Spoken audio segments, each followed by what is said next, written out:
தென்னாடுடைய சிவனே போற்றி, எந்நாட்டவர்க்கும் இறைவா போற்றி. திருவாசகத்தில் அச்சோ பதிகத்தில் உள்ள பாடல். செம்மை நலம் அறியாத சிதடரொடும் திரிவேனை மும்மை மலம் அருவித்து முதலாய முதல்வன்தான் நம்மையும் ஓர் பொருளாக்கி நாய்சிவிகை ஏற்றுவித்த அம்மை எனக்கு அருளியவார் ஆர்பெறுவார் அச்சோவே. ஆர்பெறுவார் அச்சோவே. என்ன பாடல்? செம்மை நலம் அறியாத சிதடரொடும் திரிவேனை. செம்மை நலம், வாழ்விலே சிறப்பானதொரு இடத்தை பெறுவதற்குரிய நன்னெறிகளை அறியாது அறிவற்றவர்களோடு திரிகின்றேன். வாழ்வியல் நெறி, நன்னெறிகளை அறியாது, நீதி, நேர்மை, நியாயம், கட்டுப்பாடு, நல்வினைகள், வாழ்வியல் நெறிகளை அறியாது செம்மை நலம் அறியாத சிதடரோடு, இதையெல்லாம் அறியாத அறிவிலிகளோடு நான் இருக்கிறேன். மாணிக்கவாசகர் தம்மை இப்படி சொல்லிக் கொள்கிறார். அதாவது நமக்கு சொல்லுகிறார், நீங்கள் செம்மை நலம் அறிந்து அறிவாளிகளோடு, வாழ்வியல் நெறிகளை முறையாக பின்பற்றுபவர்களோடு சேர்ந்திருக்க வேண்டும். அடுத்து, மும்மை மலம் அருவித்து முதலாய முதல்வன் தான். மும்மை நல மாணவ மலம், நான், எனது, நான் சொல்வதெல்லாம் சரி, அது ஒரு மிகப்பெரிய அறியாமை.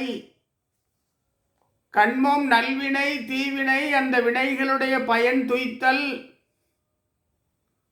மாயை, இந்த உலகம், இந்த உடல், செல்வம், வீடு, சொத்துக்கள், பந்தம், பாசம், இவற்றையெல்லாம், போகப் பொருட்களையெல்லாம் இறைவன் உருவாக்கி இருக்கிறான். அதன் மீது தீரா பற்று. இந்த மூன்றிலிருந்தும் விடுவித்தல். ஆணவம், மாயை, கண்மம், மூன்றிலிருந்தும் விடுவித்தல். விடுவித்தவன் சிவபெருமான். நம்மையும் ஓர் பொருளாக்கி நாய் சிவிகை ஏற்றுவித்த. அதாவது மாணிக்க வாசகர் சொல்கிறார், என்னையும் ஓர் பொருளாக்கி, என்னையும் ஓர் ஆளாக்கி, ஞாயிற்கடையாய் கிடந்த அடியேற்கு பல்லக்கிலே ஏற்று வைத்தான். பல்லக்கிலே ஏற்று வைத்தான், உயர்வான இடத்திலே அமர வைத்தான். சிவபெருமான் முழுமையான அருளினை நல்கி ஆட்கொண்டு திருவாசகம் எனும் தேனை படைப்பதற்கு அருளினான். உயர்வான இடத்தில் என்னை வைத்தான், பல்லக்கில் ஏற்றி வைத்தான். அம்மை எனக்கு தாயாக இருந்து உயர்வான இடத்திலே என்னை உயர்த்தி வைத்தான். இப்படிப்பட்ட அருள் ஆர் பெறுவார்? திருவாசகத்திலே நீதி ஆவண யாவையும் நினைக்கிலேன், நினைப்பவரோடும் கூடேன். திருவாசகத்திலே அதிசய 10 வரிகள். நன்னிலேன் கலைஞானிகள் தம்மொடு நல்வினை நயவாதே. இவையெல்லாம் செம்மை நலத்திற்கான அடித்தளங்கள். நீதி, நெறி, ஆவண யாவையும் அறிய வேண்டும். நீதி ஆவண யாவையும் நாம் அறிந்து கொள்ள வேண்டும். நீதி நெறியிலே, நன்னெறியிலே செம்மாந்து நிற்பவரோடு நாம் சேர்ந்து இருக்க வேண்டும். வாழ்வியல் நெறிகளிலே செம்மாந்து சிறப்பான அனுபவம் பெற்றவர்களோடு நாம் சேர்ந்து இருக்க வேண்டும். கலை ஞானிகளோடு சேர்ந்து இருக்க வேண்டும். அப்பொழுதுதான் வாழ்வியல் நெறிகளை உணர முடியும். நல்வினைகளை ஆற்றிக்கொண்டிருக்க வேண்டும். பிறர்க்கென வாழ்கின்ற நெறியினை பெற்றிருக்க வேண்டும். திருவாசகத்திலே மிக அருமையான வரி வரும். மலம் சோர் 9 வாயிற் குடிலை மழங்க புலனைந்தும் வஞ்சனையைச் செய்ய விலங்கு மனத்தால் விமலா உனக்கு கலந்த அன்பாகி கசிந்துருகும் நலந்தான் இல்லாத சிறியேன். மாணிக்க வாசகர் சொல்வார்.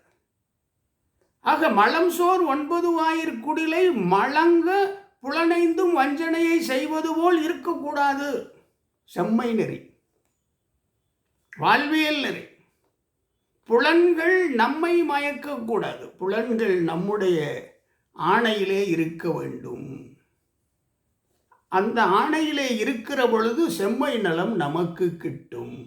புலன்கள் நம் வசம் இருக்கின்ற பொழுது செம்மை நலம் நமக்கு கிட்டும். மும்மலங்களை தாண்டி வருகிற பொழுது, மும்மலங்களை விலக்கி அதிலிருந்து விலகி நிற்கின்ற பொழுது, பற்றுதல் அற்று நிற்கின்ற பொழுது, இறைவனுக்கு திருத்தாள் வணங்கி பரகதி கிட்டுகின்ற ஞானம் கிடைக்கும், பரஞானம் கிடைக்கும்.